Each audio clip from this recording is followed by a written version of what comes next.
Saludos, amigas y amigos, bienvenidos a su podcast Despolarizados. Como saben, esto lo transmitimos a través de las redes de Unión por Venezuela, sobre todo en el Instagram TV, todos los miércoles a las 8 de la noche, con retransmisión los días jueves a partir de la 1 de la tarde en Punto de Corte.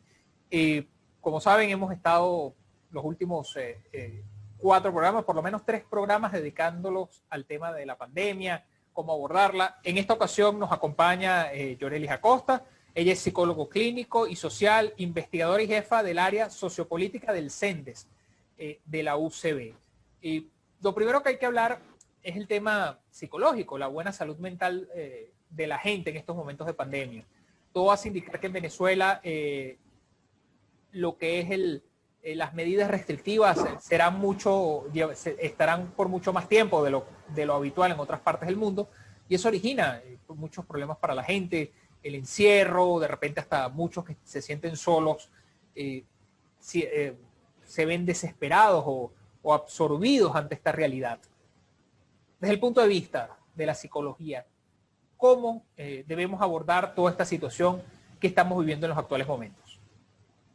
Sí, bueno, gracias. Espero que esta información sea muy útil porque, como bien señalas, el tema de la salud mental, de la salud psicológica, de los aspectos psicológicos que acompañan los cambios y la pandemia también son protagonistas en estos tiempos. Pensamos, obviamente, el tema de la salud, salvar vidas, generar las vacunas, pero las pandemias traen otras dimensiones que debes considerar. Una dimensión económica que ha sido muy evidente, pero que en el caso de Venezuela es todavía muy fuerte porque veníamos de una crisis importante a la que se suma este efecto pandemia. Y también la dimensión psicológica, que es de lo que vamos a hablar hoy y que a lo mejor le hemos prestado menos importancia. Sin embargo, a un año de la pandemia, las emociones, el bienestar o el malestar son protagonistas en estos momentos, ¿no? Las personas tienen que preguntarse cómo me siento, yo puedo dormir tranquilo o tranquila, tengo problemas para concentrarme, estoy de mal humor, estoy irritable, tengo miedo, ¿verdad? Quiero salir, quiero que vuelva a la normalidad. O sea, hay muchas variantes y cambios en el estado emocional que estamos viendo en este momento. Algunas personas, fíjate lo difícil y complicado que es, que han podido trabajar desde su casa, hacer su vida desde su casa, pueden irse al otro extremo. No quiero salir, ¿verdad? Porque cuando tocas la calle puedes sentir sensación de extrañeza, la multitud, te sientes extraño en lo que fue tu ciudad. Y por el otro lado están los que no se acostumbran a los cambios, los que quieren volver a la normalidad que ya conocíamos, a la salida, a no usar el tapabocas, a encontrarse con los amigos, ¿no? Entonces tienen esos dos polos, así que es importante atender esa dimensión psicológica, dar información y que las políticas públicas de salud también vayan acompañadas de información sobre salud mental, que hablemos de ello con normalidad, que no haya ningún estigma de decir yo tengo un problema de salud mental. Pero ya yo estoy evitando decir salud mental porque en Venezuela la asociación es muy negativa, ¿no? Generalmente la gente piensa otra cosa, pero pensemos que salud mental es tranquilidad, descanso, equilibrio mental, ¿verdad? Paz para empezar su día a día.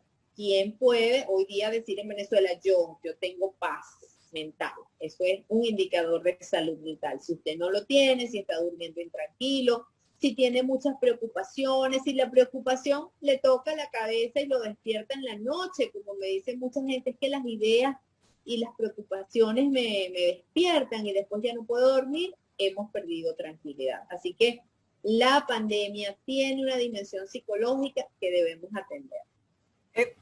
Hay un tema que me llama la atención, que es el abordaje de la salud mental.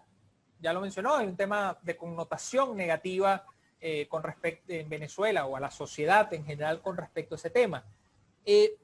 ¿Por qué razón las autoridades, no solo gubernamentales, sino las autoridades sanitarias, no han hecho un abordaje al tema de la salud mental? Y pongo este ejemplo. Estados Unidos hace poco aprobó una ley sobre el tema de la salud mental, una ley federal, el Congreso de los Estados Unidos, dándole el nombre al hijo de un congresista que sufrió de problemas mentales.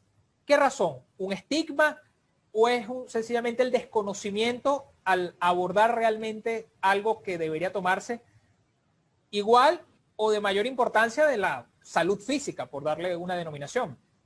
Sí, forma parte de la salud integral. Cuando nosotros, tal vez porque está bajo ese paraguas de salud, entonces no le hemos prestado la atención debida. Pero cuando hablamos de salud física, psicológica y social, inclusive, ¿no? La Organización Mundial de la Salud así señala que cuando hablamos de salud, usted debe tener al menos esas tres dimensiones presentes importantes. ¿Qué significa?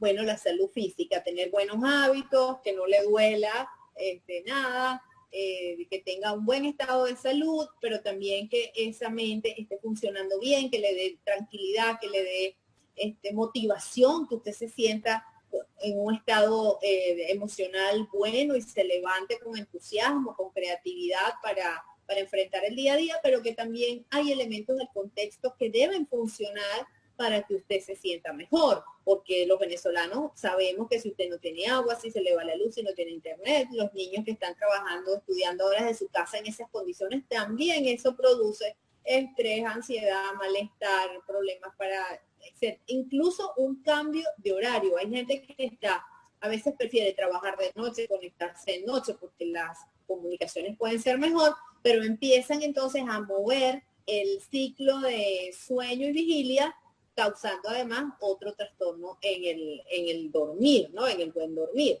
Así que esos tres elementos son fundamentales. Ahora, la asociación que tenemos es mala. La gente cada vez que uno habla de salud mental piensa que vas a hablar de locura. Evitamos hablar de todas maneras de yo tengo algún padecimiento de la salud mental, cuáles son los trastornos de salud mental. Y por no hablar de eso, tampoco tenemos claridad de, bueno, cuáles son los síntomas de alarma de la salud mental, como si lo tenemos cuando nos duele algo en el cuerpo, si te duele la cabeza, si te duele una muela, si te duele la rodilla, uno sabe que tienes que ir al médico y tienes que ir al odontólogo y tienes que ir al traumatólogo, pero no tenemos claridad que me tiene que doler o cuáles son los síntomas psicológicos negativos que me tienen que alertar para cuidarme, para hacer algunos cambios en mi vida o para buscar ayuda especializada. Así que tenemos que hablar de salud mental, de los aspectos psicológicos con naturalidad. Y fíjate otro aspecto que revela lo que no nos gusta hablar del tema. Uno ve en redes o un amigo te dice ando buscando tal medicamento, necesito tal cosa para la tensión, ¿verdad? Porque sufro de tensión alta, la gente, o tengo glicemia, la gente lo habla con naturalidad, pero nadie dice sufro de depresión o tengo ansiedad, ando buscando tal medicamento, eso no se dice. Así que hay que hablar de salud mental. Me gustaría saber, tener los que nos ven, que tengan claridad. ¿Cuáles son las señales, esas de alerta que pueden decir, mira, tienes un problema psicológico, necesitas hablar con un especialista o de repente hablar con alguien cercano puede contribuir? ¿Cuáles son las señales? Porque vemos muchas señales de depresión, ansiedad en esta etapa de pandemia y que han conllevado otras cosas que quisiera hablar posterior, pero me gustaría saber desde su punto de vista cuáles son esas señales con las cuales la gente debe estar más alerta, incluso no solo el individuo, sino los que lo acompañan de alguna manera. Sí, sí, eso es muy importante. El estado de ánimo, por ejemplo, todos sabemos cuáles son las emociones. Hay gente que está alegre, triste, tiene rabia, tiene miedo. ¿Cuál es la emoción que predomina en cada uno de nosotros, no? Ahora, eso no significa que vamos a estar contentos todo el tiempo. Hay emociones básicas, es inevitable sentir miedo, ¿verdad? Ante la pandemia, lo primero que nos asalta es el temor a contagiarnos, el temor al final, el temor a perder la vida. Y hoy día esos temores están exacerbados porque todos sabemos, bueno, que hay un repunte, que hemos perdido gente querida. Entonces, el estado de ánimo es un indicador de salud mental. ¿Cómo es ese estado de ánimo? ¿Es positivo o es negativo? ¿Verdad?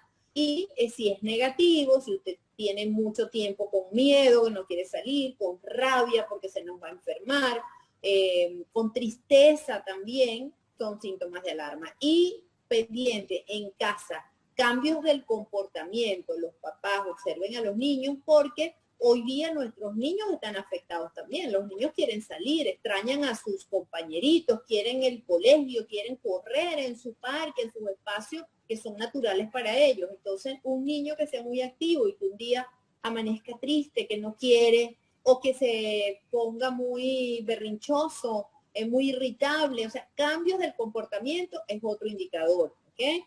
Y cuánto tiempo está durando eso. Otro elemento, bueno, la ansiedad la conocemos mejor, la ansiedad es este estado de alerta, siempre que nos puede dar taquicardia, nos puede dar falta de respiración, ahí pareciera que tenemos como más claridad, sin embargo, la ansiedad tiene otros síntomas de corte cognitivo. Una persona ansiosa generalmente tiene problemas para concentrarse, tiene problemas de atención, se te olvidan las cosas.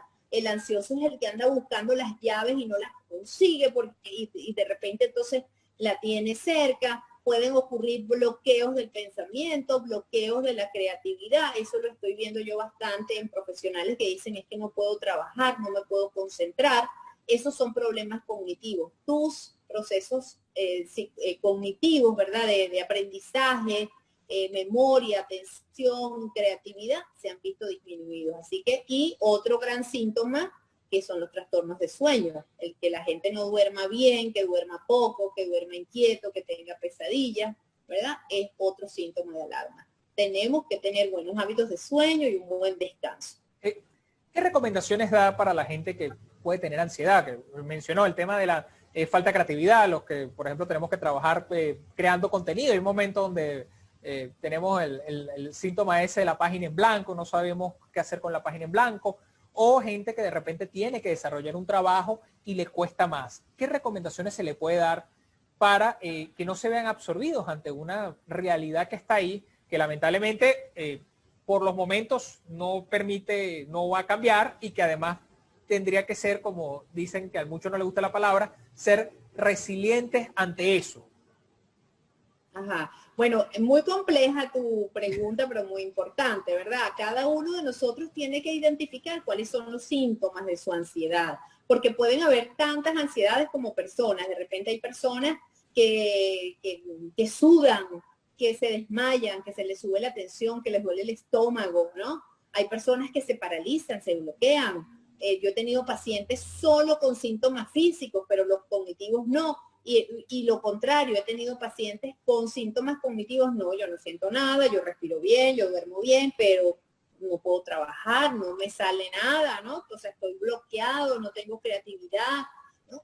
Hay problemas también, la ansiedad tiene otra dimensión conductual, el que está ansioso se mueve, es inquieto, se come las uñas, se habla los pellejitos, se habla el cabello, ¿no? O sea, ahí, entonces cada uno tendría que hacerse esta pregunta. Bueno, cuando estoy ansioso, ¿cuáles son esos síntomas que están apareciendo? ¿Son más de orden físico, de orden cognitivo o de orden conductual?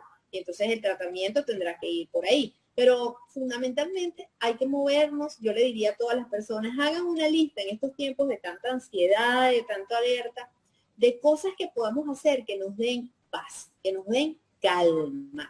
Porque si usted ve las cosas desde la ansiedad, amaneció ansioso y tengo que trabajar, muy probablemente usted de vuelta en esa máquina y en ese teclado y no le salen las cosas. Pero si su mente está funcionando mejor, está calmado, si usted mismo dice, no, estoy ansioso, voy a hacer algo, voy a hacer unos estiramientos, voy a hacer un ejercicio de respiración, regreso en 10 minutos. Esos 10 minutos le va a representar 2 horas buenas de trabajo a que usted insista a seguir creando en unas condiciones que no son lo adecuado. Si usted está bloqueado, haga algo, párese, que rompa ese bloqueo, ¿no? Y eso puede ser desde voy a tomar un baño, voy a dar una vuelta a la cuadra, voy a hacer mi respiración, voy a tomarme un té, voy a ver las cosas de manera distinta y cada uno tiene que buscar cuáles son sus factores de protección y cuáles son esas actividades que te pueden desbloquear. Por ejemplo, incluso yo le digo a mis alumnos, tener buenos hábitos. Hay alumnos que se acostumbran a dejar las cosas muy para el final y estudian en la noche, ¿verdad? O estudian de noche y entonces llegan a clase con, bueno, cuando iban en presencial a presentar los exámenes sin haber dormido. con ojeras y sin haber dormido bien o porque yo tomé café toda la noche. Esas no son las condiciones adecuadas. Es preferible que usted obviamente se organice, descanse. Y si estás bloqueado, haga una siesta y se para. Nunca descansar es perder el tiempo. Y tengamos las personas que, bueno, los que nos van a escuchar y ver, nada mejor que levantarnos después de una buena noche de descanso. Tú vas a ver las cosas con más claridad. Pero si además cuidas lo que entra a tu pensamiento en la noche, si además haces tus respiraciones en la noche, tratas de descansar la mente, y yo termino con afirmaciones positivas. Mañana voy a tener un buen día, voy a descansar muy bien, me voy a levantar con entusiasmo, voy a hacer tal cosa, voy a despertar creativa, y de verdad que prefiero quedarme con esos últimos pensamientos en mente, que mi mente se queda en cosas positivas y me levanto con mucha mejor actitud. ¿Qué es lo contrario? Que a veces la gente se lleva sus preocupaciones a la cama y no te dejan dormir, ese bucle, ese pensamiento rumiante, ¿verdad? Que se llama, que es que hay mañana y tal, y tantos problemas y tantas cosas. Tenemos que aprender a dejar los problemas fuera de la cama, fuera de la habitación, así como los teléfonos y los dispositivos móviles también deben quedarse fuera de la habitación. Excelente recomendación esa última, que a veces cuesta. Recordando lo que estamos conversando con Yorelis Acosta, ella es psicólogo clínico y social. Hay un tema que no quiero dejar de preguntar. En los últimos meses ha salido mucho la noticia de personas que se han quitado la vida en vista de la situación. Incluso algunos escriben en las redes sociales antes de cometer el suicidio. ¿Hay alguna estadística que se esté manejando a nivel universitario o a nivel de alguna institución que diga, mira, han subido los datos? Se sabe que Secodap a principios del año sacó un estudio sobre incluso suicidios en adolescentes y niños. En jóvenes, sí. En jóvenes y niños, gracias por la aclaratoria, que era muy alarmante. ¿Qué medidas de prevención se pueden dar para estas personas? Que los amigos que vengan, sí, alguien muy preocupado, lo ayuden, le den una mano, hablen con él. ¿Qué se puede hacer? Porque sí, preocupa realmente toda esta situación que estamos viendo, que sabemos que desbordan.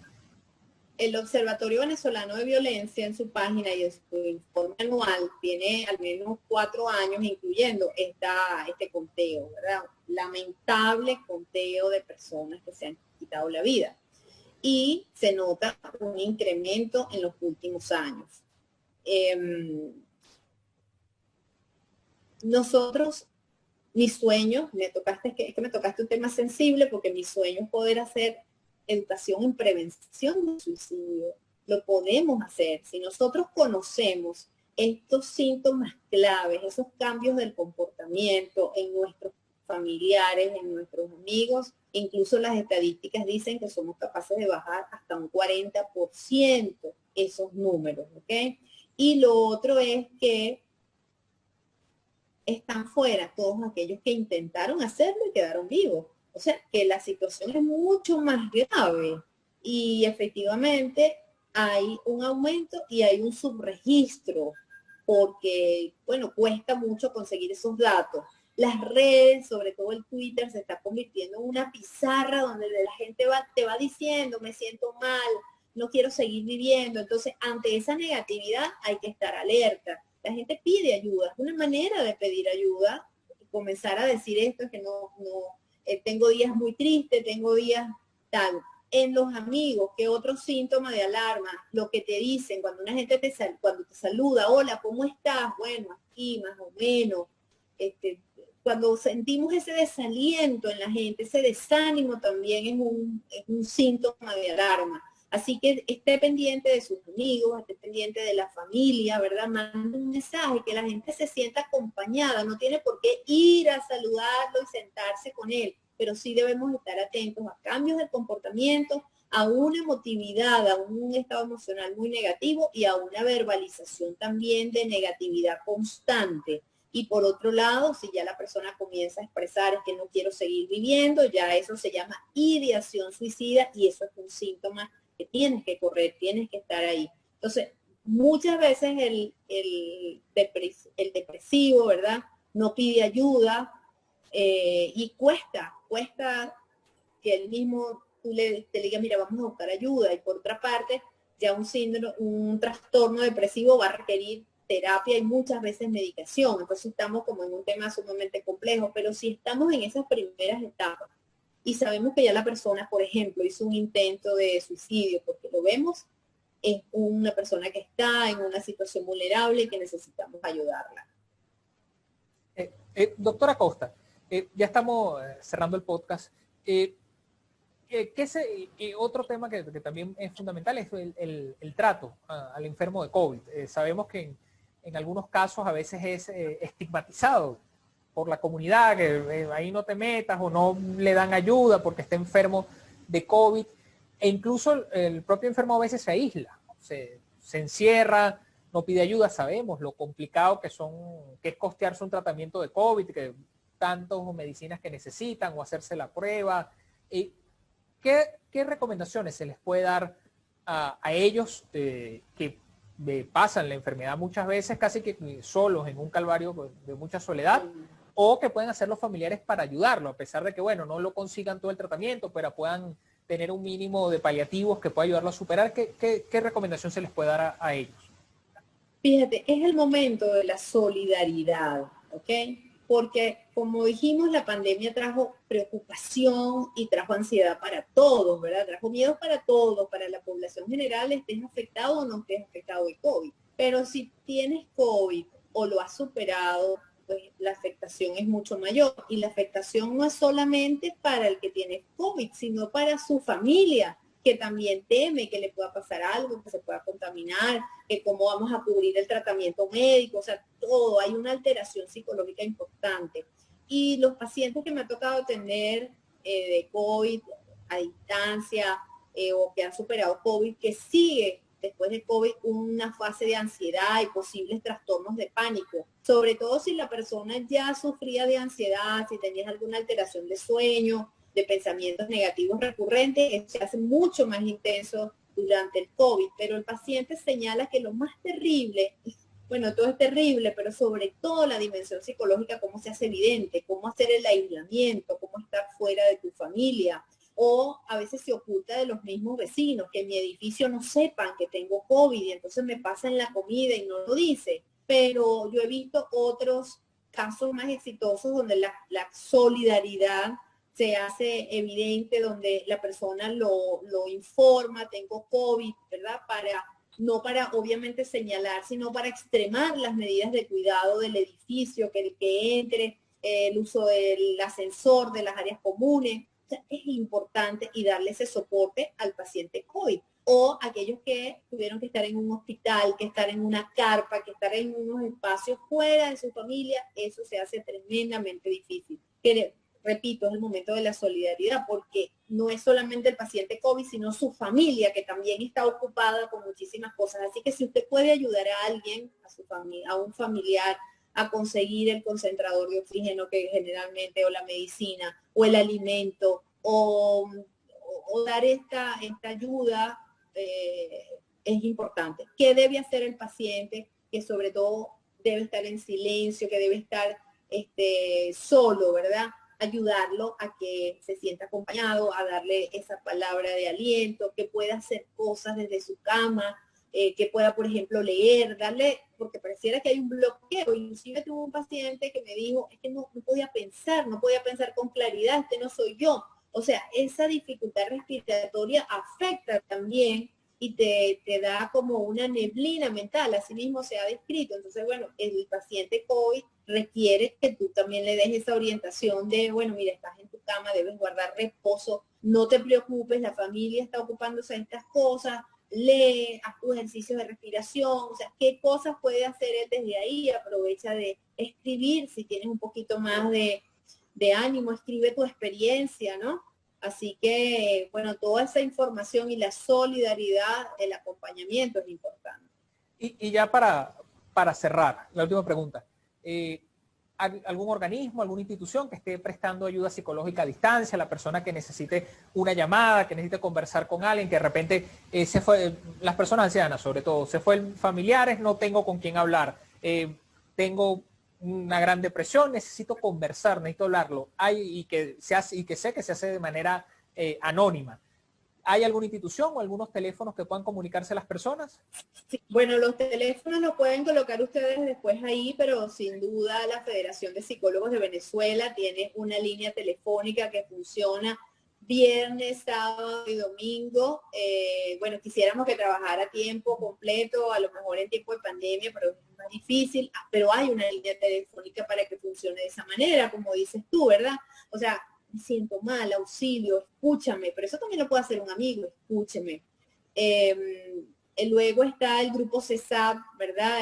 Psicólogos Sin Fronteras también tienen atención psicológica que ahorita giró a la atención online. Muchos psicólogos estamos atendiendo online, otros psicólogos desde nuestras cuentas en Instagram, por ejemplo, que es lo que yo más estoy usando, voy colocando alguna información. Entonces, si el paciente COVID va a leer, en vez de consumir información de redes, que muchas veces lo que va a hacer es angustiarte, es preferible, bueno, mira, lea la, tengo que decirlo, lea la cuenta de la profesora Costa, que se llama Cuide su salud mental, y ahí hay mucha información de cómo manejo mi ansiedad, cómo me puedo calmar, qué es paz mental, hábitos saludables, ¿verdad? Es preferible, yo consumiría mi tiempo en esas cosas que me están dejando un beneficio que otras cosas que me están alterando. Así que hay algunas opciones, algunas muy costosas, pero nuevamente, gracias por esta dimensión psicológica de pandemia. Todos hemos cambiado nuestros hábitos, algunos se nos ha hecho más fácil, otros más difíciles, hay mucha resistencia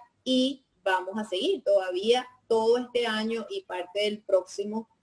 Nos tenemos que seguir cuidando y nuestros hábitos cambiaron, nuestra forma de vivir, nuestra forma de relacionarnos socialmente cambió. Gracias por el mensaje, doctora, gracias por su tiempo, realmente agradecidos por esta oportunidad. Y como siempre, desde Unión por Venezuela les damos el mensaje a todos de la solidaridad, de la ayuda a los demás y sobre todo, y que tiene una palabra, adelante. Sí, 30 segundos para decir que nos espera ahorita una etapa muy difícil, que es la etapa del duelo, ¿verdad? Todos hemos perdido gente querida y también nos está afectando que no puedas ir a dar el pésame, que no puedas ir al cementerio, que no puedas hacer las misas, que no puedas rezar o que el rezario es a distancia también. Estamos muy afectados por esto y podemos entrar en una etapa de duelo colectivo que también debemos trabajar. Agradecido por ese mensaje que es importante, creo que el duelo colectivo es necesario. Estados Unidos lo hizo hace un par de meses atrás, ese duelo colectivo, todos orando por las familias, creo que nos va a hacer falta. Esperemos que este viernes a los que somos creyentes tengamos la oportunidad de conectarnos en ese duelo a través de la beatificación de José Gregorio Hernández, que será a las 10 de la mañana del viernes 30 de abril. Y como dicen algunos, aprovechemos que el médico de los pobres trabajó incansablemente durante la gripe española en Venezuela, a ver si a través de su intercesión nos da ese milagro. Así que agradecido, doctora, y como nuevamente dejamos el mensaje, solidaridad, les dejamos los datos de las diferentes organizaciones que están prestas a llevar la ayuda psicológica y sobre todo, que es muy importante, a pesar de que lo consideremos irrelevante, cuidemos nuestra salud mental, actitud positiva, que de esta saldremos y seremos mucho más fuertes de lo que hemos sido. Agradecido, doctora, con esta oportunidad. Esperamos tenerla en otros espacios a través de Unión por Venezuela. Amigas y amigos, ha sido todo por hoy ha sido todo por hoy aquí en Despolarizados. Nos vemos la próxima semana, como siempre, miércoles a través del Instagram TV 8 de la noche y con reposición los días jueves a las 2 de la tarde a través de Punto de Corte. Nos vemos la próxima semana.